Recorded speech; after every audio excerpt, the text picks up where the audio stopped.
What's up, everyone? Matt Gajewski here, back again with the Odd Shopper channel. Today, we're talking some college football week 10.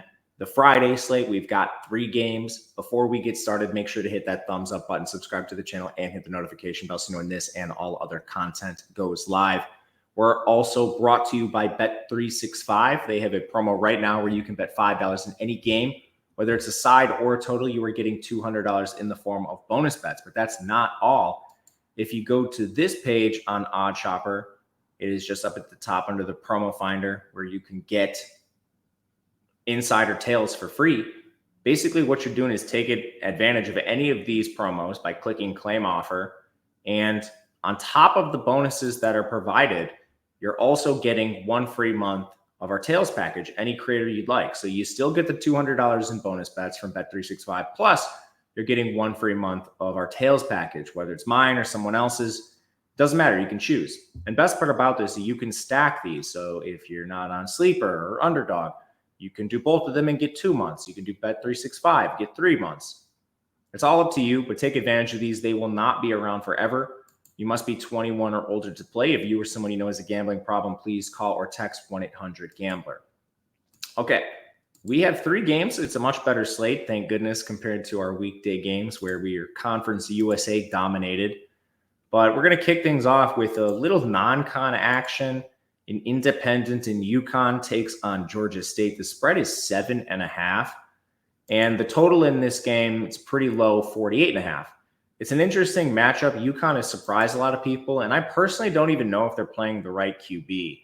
So to get into these two teams, right away, UConn stands out as the better overall team just in terms of power ratings. Georgia State 117th, UConn 54th. As far as injuries go, Georgia State has had some problems. Wide receiver Talik Williams has been out. He's their number 1. And then they've been a little weak at linebacker, Justin Abraham and Xavier Robinson, who is more of a depth piece. They've been missing time. You compare this to UConn, they're pretty healthy overall. They've had a couple injuries on the back end, Malik Dixon-Williams and Lee Millette at safety. But other than that, it's a pretty healthy team. So UConn comes into this situation looking pretty good. As far as resume goes, Georgia State's 2-5. They've had a couple really close losses.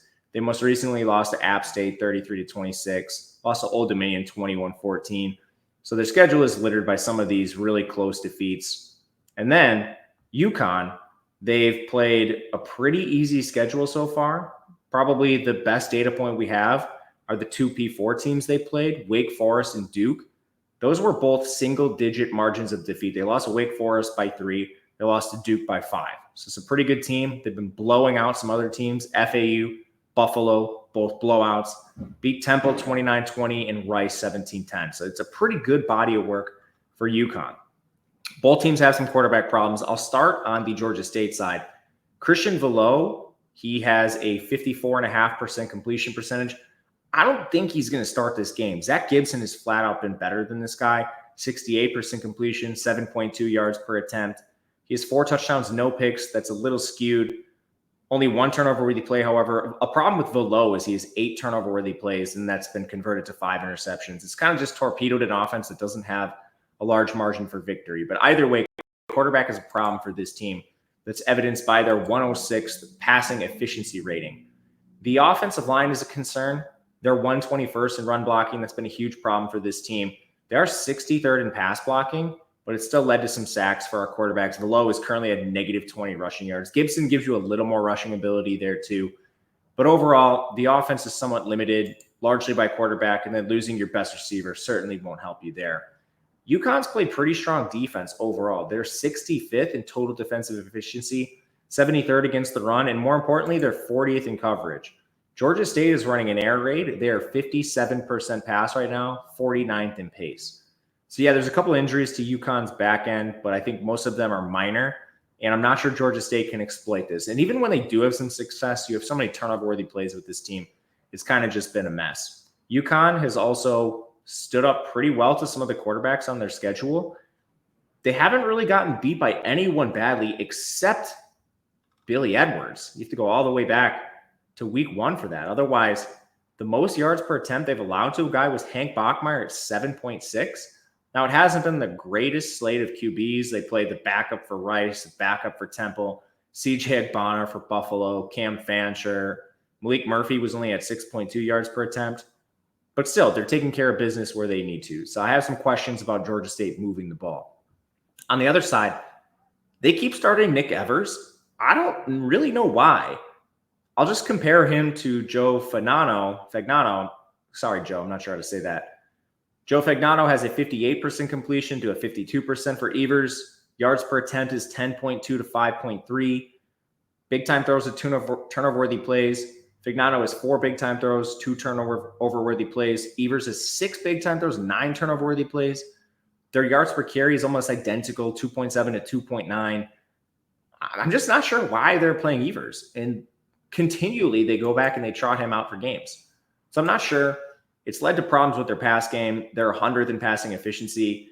This team has a great O-line, too, so I feel bad. They're kind of wasting this. They're 49th in pass blocking, 2nd in run blocking. They have some good receivers like Gaithings. They actually attack the transfer portal. Skylar Bell is a quality receiver, a Wisconsin transfer. It's kind of just their quarterback that is putting a ceiling on this offense. So I'd love to see them make the switch. I don't think they're going to. To be honest with you, I don't know if it matters. Georgia State is 118th in total defense. They're outside the top 100 in every single quality metric. They're 100th in run defense, 114th in coverage. They don't rush the passer.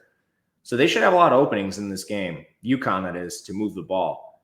I am interested in the UConn side. If you could find this at 7 flat, I would have more interest in this. At the current number, 7.5, it's pretty tricky. The total in this game, I'll pull you over to that side. This is a spot where I think you could look. 48.5 is pretty solid. There are actually 48s hanging out there, and there's some at even money. You look at the pace in this game, UConn's 44th, Georgia State's 49th. I do think UConn has a lot of success. It's kind of just, can Georgia State do their part? I don't know. I think there's a pretty reasonable expectation here.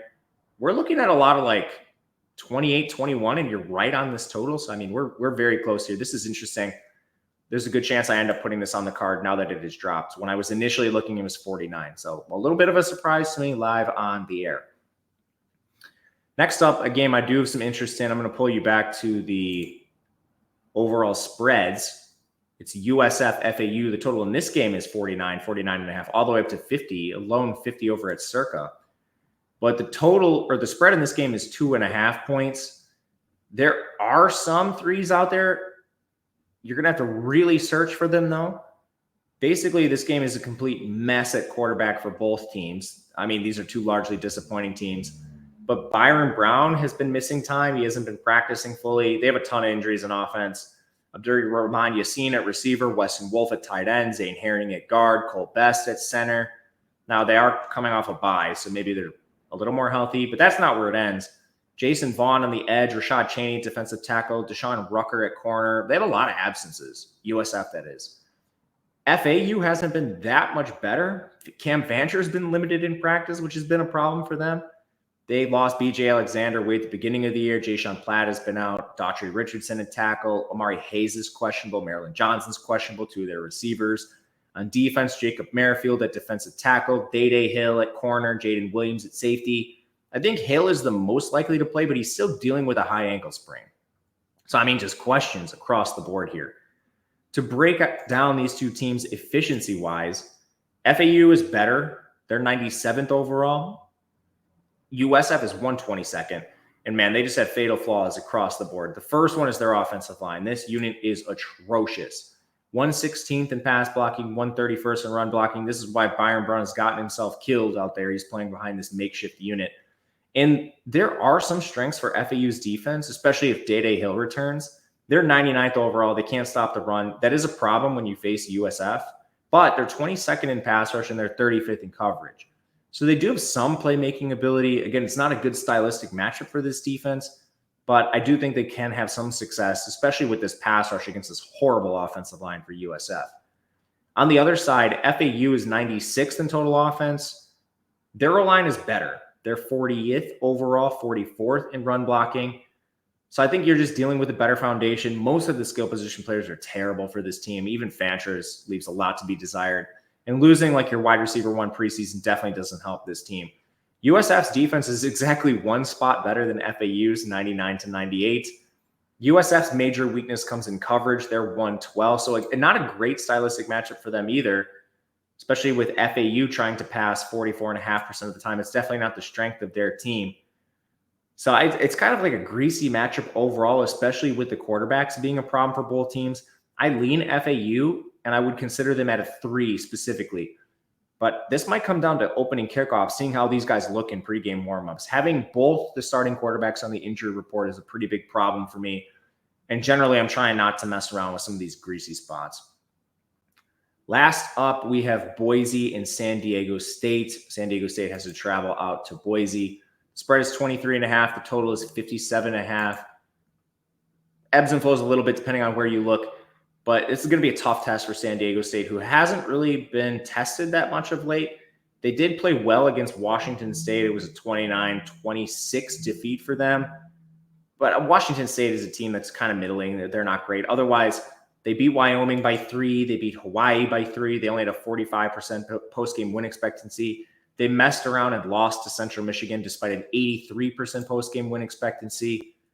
And you look at Boise, I mean, they just beat the second best team in the Mountain West, UNLV. I can't think of another team I would put up there with these two opponents. And they won 29-24, and all the underlying stuff pretty good. Yards per play favored Boise. It was a quality win. And a UNLV team that came in with an excellent game plan and held Genty in check, and they were still able to get it done. Otherwise, it's not the best strength of schedule. They had the Oregon game. I don't think anyone really expected them to win that game, but they played reasonably well. They crushed Washington State. Otherwise, it's been very easy strength of schedule. But still, this team has vast advantages over San Diego State, who has a lot of problems, in my opinion. Danny O'Neal, he's a freshman quarterback. He's actually doing a pretty good job taking care of the ball. Only 3 turnover-worthy plays. The offense isn't asking him to do a lot, but there are a lot of injuries for this team. Their offensive line's been down 3 guys. Joseph Borjon's only played 1 game. Miles Morales only played 3. Tyler McMahon, he got hurt in the game at guard. I guess if you want to call this something to watch, like Jude Wolf missed the game at tight end. I think the biggest thing is Danny O'Neal, this might go overlooked. He did leave their game for a period of time, and then he returned. He's been hurt all season long and playing through injury. So this could be something to look at in this game. I don't think he's going to miss the contest, but it's at least worth noting. The O-line has played surprisingly well, 75th in pass blocking, 46th in run blocking. That could get worse with some of the injuries. They don't have a great group of skill position players. They're mostly transfers, this brand new coaching staff.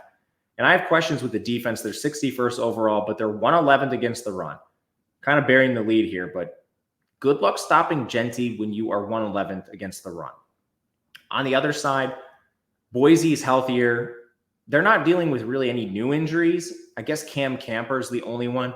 He played very limited snaps last game. He was on the exercise bike. We're not sure what's going on there. Otherwise, they've been down Mason Randolph and Roger Carrion for a while on the offensive line. Markel Reed's been out for a long time at corner. Nothing's new outside of Camper for this team. They've still stood up pretty well. They have an excellent pass rush, and they lead this conference in sacks. They are also very good in coverage. They rank 30th. Their primary weakness is against the run. They're 93rd. I just don't think a team like San Diego State can exploit this with Marquez Cooper and his 30 carries he gets a game. And then on offense, basically, it comes down to, can Genty get going? They're not getting that much out of Maddox Madsen, and they do have some injuries at receiver we talked about. But this game is basically tailor-made for Genty to just absolutely ball out. Good offensive line. Madsen's not turning the ball over a ton, only 2 picks this year. I don't love the 23.5. It's a lot of points. I'm considering taking something like a first half spread of 13.5 or something like that.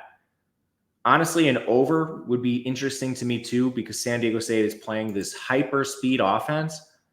They're 22nd in pace. I'm just not sure they can really score, even if they are playing fast. I guess one benefit to that is too, if you play fast, you turn the ball over fast, you get 3 and outs fast, and then Genty could do it on his own. Total is fairly low in this game, but I mean, you still look at like what these teams are implied for. Overall, that ends up being something in the range of like a 40-17 to come over the total. That's a lot of points. So I'm going to tentatively side with Boise and look at some first half stuff. To recap briefly, I think my favorite right now is that total in the first game we talked about. Up at the top, the over in the over in Georgia State and UConn at a 48. FAU, I will bet them pregame as long as we have a green light on Fancher, and then going to debate some first half stuff with Boise. But that'll do it for the Friday slate. Thank you guys for watching. If you have any questions, reach out to me on Twitter or leave a comment. Until next time, good luck. We'll see you later.